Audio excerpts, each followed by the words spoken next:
carnet de profesionist de 24 de ani, dar practic meseria de 5 ani de zile. După 20 de ani de vânzări, aveam nevoie de o nouă provocare.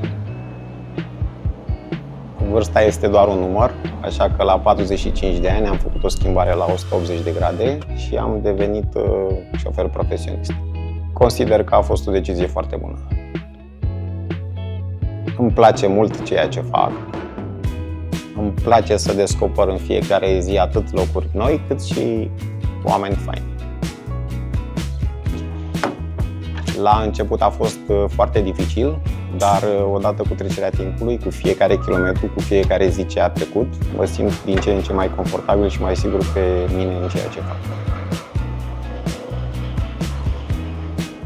Trebuie să fii calm, dedicat și consider că punctualitatea este una dintre cele mai bune valori.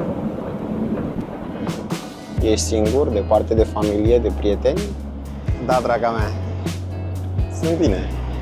Însă, în momentul în care ajungi acasă, îți aduci aminte pentru cine faci acest sacrificiu.